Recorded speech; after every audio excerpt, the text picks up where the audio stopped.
this room are friends, family members of mine, and we don't need any introduction to each other. But some of us in this room have not yet met each other, so I want to say in 15 seconds who I am.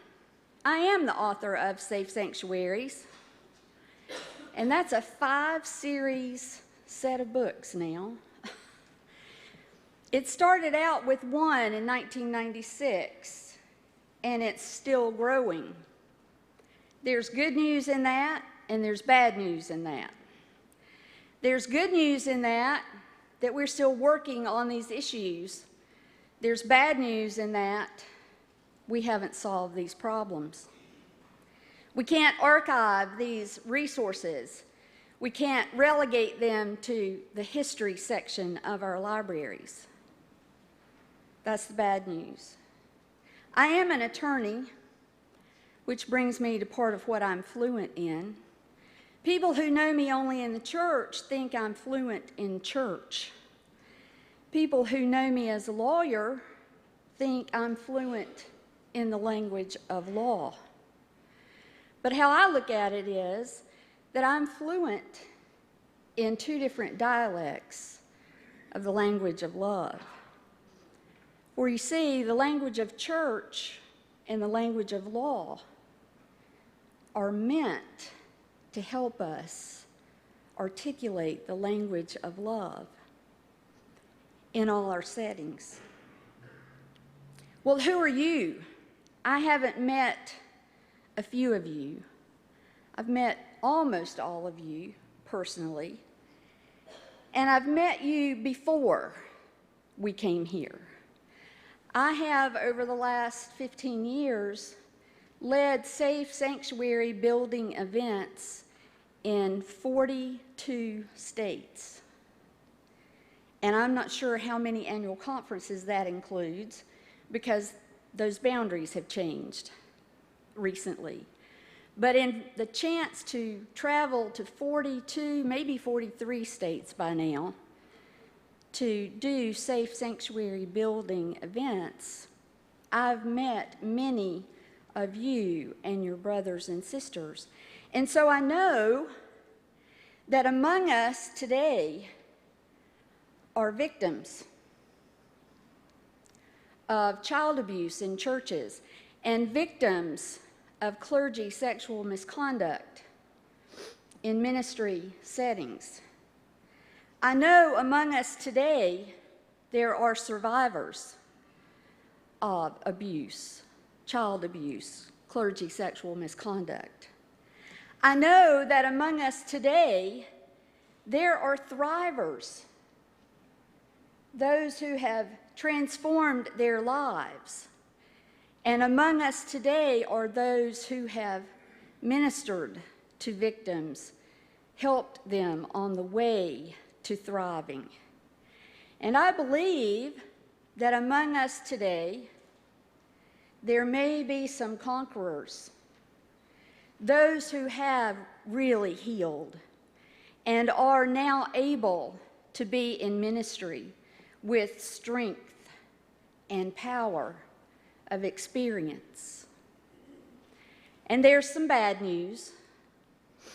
I would not be surprised to learn that there are among us today perpetrators of abuse.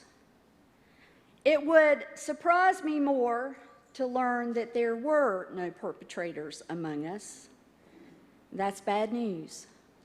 But that statement is born of my experience that almost everywhere I encounter survivors, I also encounter perpetrators in denial. Well, what does our presence gathered here today mean? Some of us aren't here by choice. Where are the bishops in the room? I see 2 of you. I know you like to sort of be incognito, fly under the radar. But there are some among us this morning, and you who are among us may have said to some others in the room, you must attend Do No Harm. And so that group may be here reluctantly. But for the rest of us who are here by choice, being here means that we've decided to work for good, like our prayer. We've decided to work for the things we pray for, and we've come here to equip ourselves and our parishes. Our presence here means we've been blessed and strengthened in ways we needed to be blessed and strengthened by others. And I want to show you two who have done that for all of you. Mary Alice Gran and Susan Haig. Right here, you have to stand up.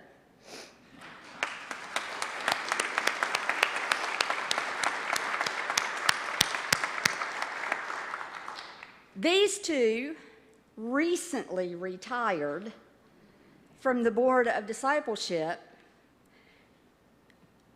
have been mentors and teachers and ministers to leaders and workers in every single annual conference in our denomination. And we must give thanks for their work.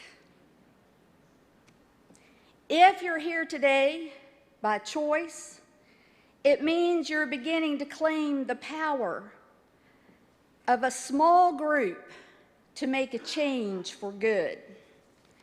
Do you remember what Margaret Mead said? Margaret Mead was not United Methodist, but she got the concept. She said, never doubt that a small group of thoughtful, committed citizens can change the world. Indeed, it is the only thing that ever has. I don't even know if Margaret Mead knew the story of Jesus and the 12. She must have. She was an anthropologist. Maybe she had never heard of John Wesley and his small groups. But surely we know in our context that she was right. And being here commits us to the work of transformation that can be wrought by small groups. Our presence here reminds me, look around.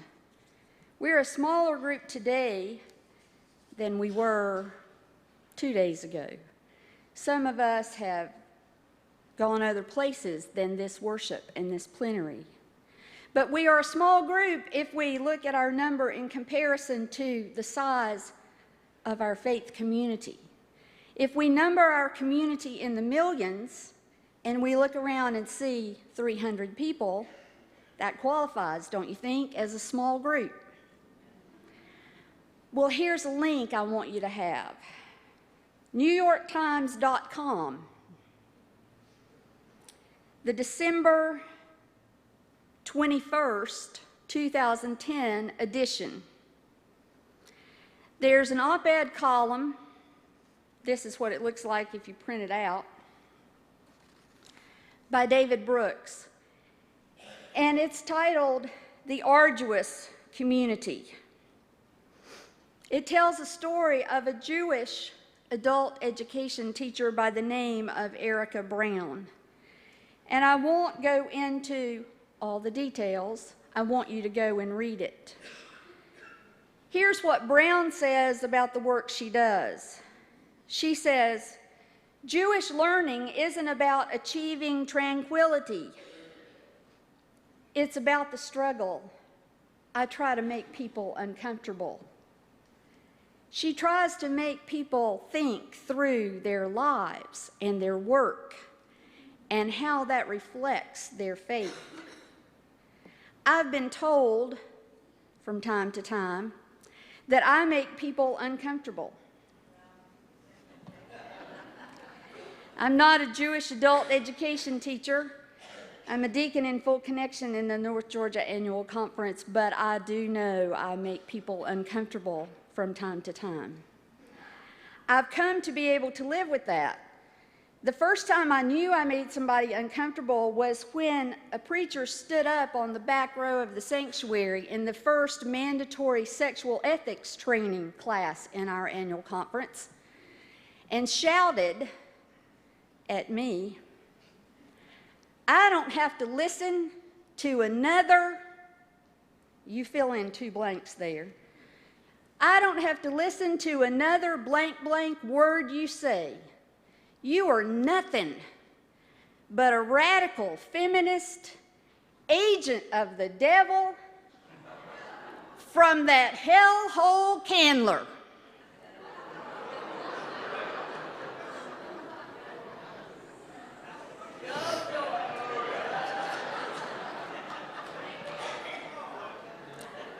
And I was pretty sure that I had made him uncomfortable.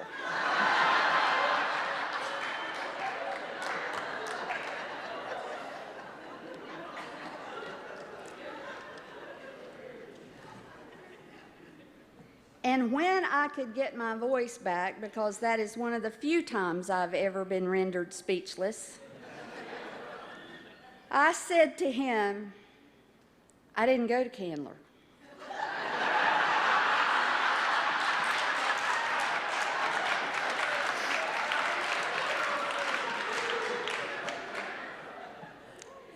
I went to Scarrett, and I went to Emory Law School, and if calling our ministry community to lives of ethical relationships means that I'm a radical feminist, I'll go with it. That was in 1993. I've also been called that woman who wants to brainwash us all into the cult of safe sanctuaries. I thought that was amusing too. The cult of safe sanctuaries. We could be good with that, right? But since 1993, as a teacher of both clergy sexual ethics trainings and safe sanctuaries classes, I've decided if we make people uncomfortable enough to change behaviors, then so be it. So be it.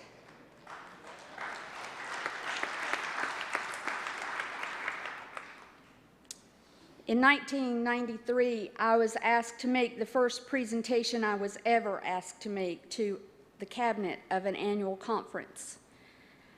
I had just graduated from law school. I was not experienced. I was in that category of prophet. You know what a prophet is? Somebody too young to know they shouldn't be telling their elders something different. And so the bishop said, "Joy, I want you to do some research, and I want you to come to the cabinet meeting and tell us what we need to know to prevent clergy sexual misconduct." And I went to that cabinet meeting and I told the cabinet what I found out in my research. This was 3 years before Safe Sanctuaries began. I said to the cabinet in my naive and trusting way, "This clergy sexual misconduct is the single issue facing the church that has the power to bankrupt the church." I was under 40 then. I'm way over 40 now. And if the bishop were asking me now to say something for the first time, I might have rethought that. But I said it, and one of the district superintendents looked at me and he said, "Joy, do you mean bankrupt us financially or bankrupt us spiritually?" And I answered, "Yes, sir." And so if we are here today, it's because we've decided to do what needs to be done to protect the ministry of the gospel of Jesus Christ, to turn us around from the possibilities of bankruptcy, either financially or spiritually. We in this room don't have a right to act any other way. Alan, can you get to the slide that has cost of child abuse? Keep going. Right there. I've learned over the years, as I've aged from prophet to a new status. Do you know what a prophet becomes if she lives long enough? I found this out just a few months ago. I was so comforted. You become a sage. Nobody calls sages radical feminist agents of the devil.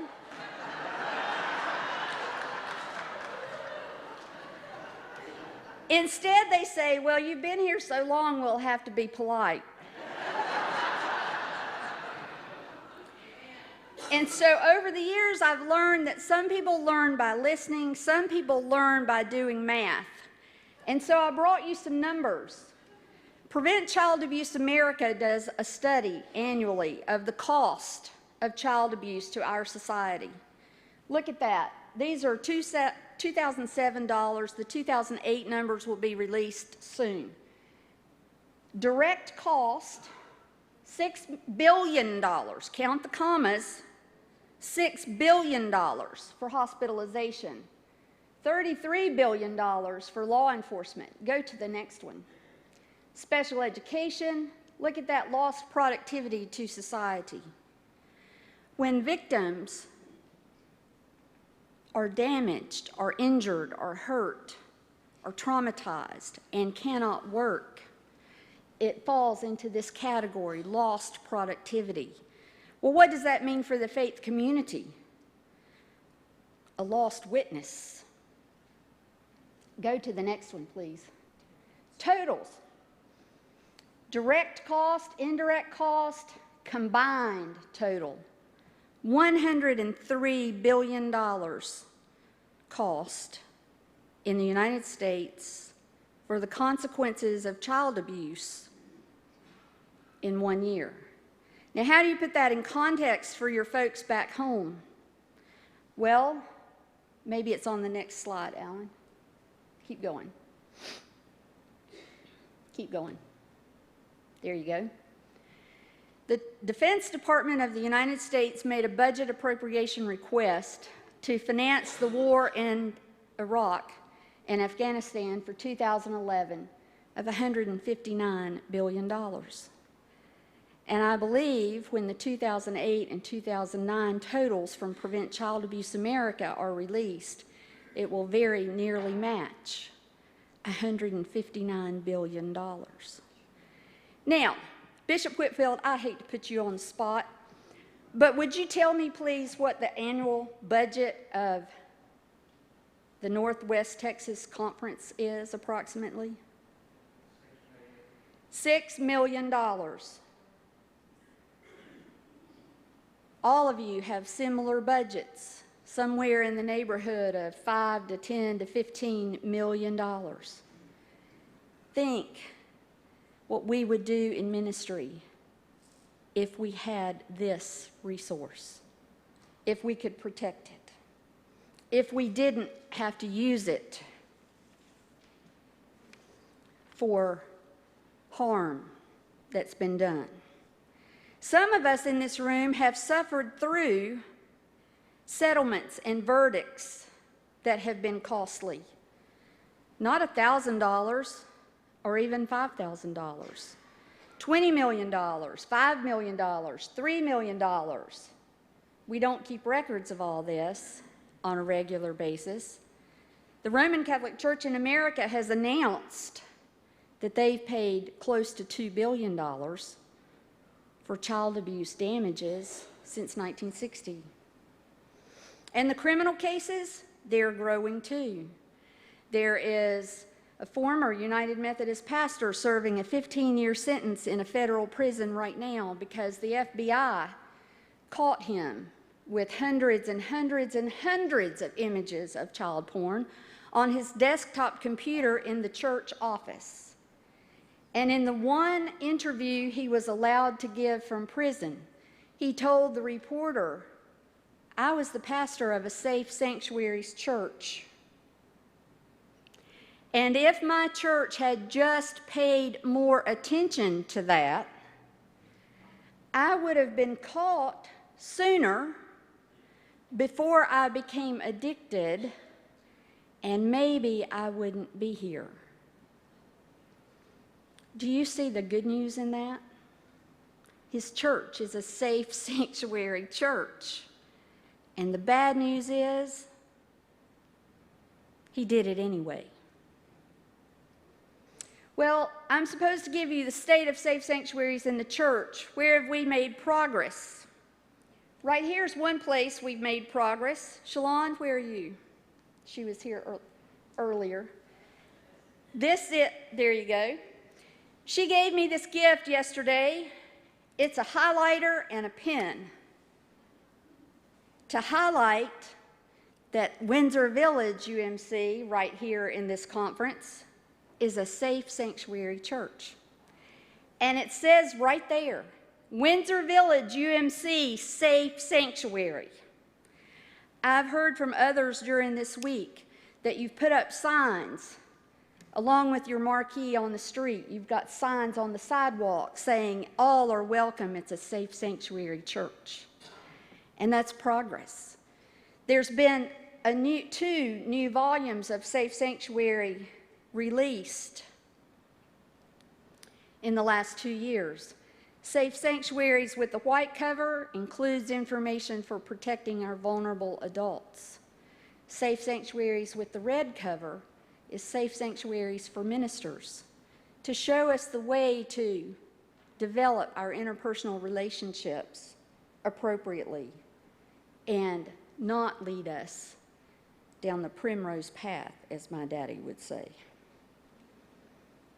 Those are places we've made progress. I'm the Chief Resource Officer at the United Methodist Property and Casualty Trust.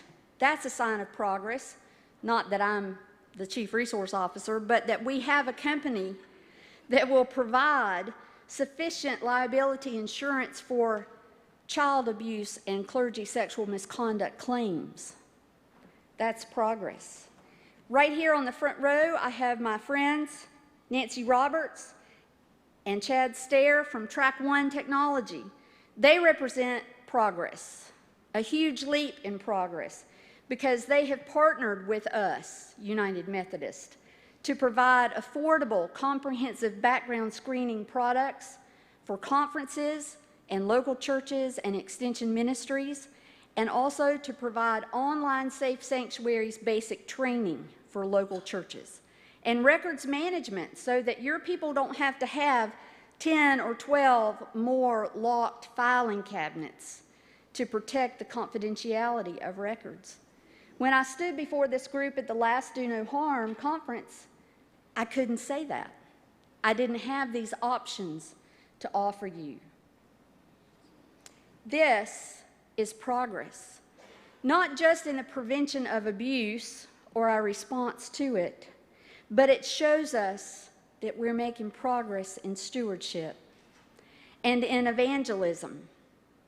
And I hope you'll remind your folks at home that we are making progress. We are strengthening our voice in evangelism and stewardship. And so in closing, I want to call you to page 44 in your hymnal. Over all these years of clergy sexual ethics training and safe sanctuaries development, I always hear a voice who says, "But Joy, it's just so hard. It seems like there are so many moving pieces to getting this right. We have to have a policy." Who likes to write a policy? We have to have procedures, rules. And this is what I bring us back to. to help us all understand it's not as hard as we try to make it. When we baptize or confirm a person in our congregations, we don't just ask the parents to take some responsibility. We take responsibility ourselves. And if we would just look at the People's Pledge and use that to guide us in our ethical behavior as clergy and lay, in our planning for ministries with children, youth, and adults, it would be more clear. And so in closing, join with me. I'll read the minister's part, although I'm not usually doing that. And then join with me. Members of the household of faith, I commend to your love and care these children, whom we this day recognize as members of the family of God. Will you endeavor so to live that these children, no matter their ages, may grow in the knowledge and love of God through our Savior, Jesus Christ? With God's help, we will so order our lives after the example of Christ that these children, surrounded by steadfast love, may be established in the faith and confirmed and strengthened in the way that leads to life eternal. Thank you.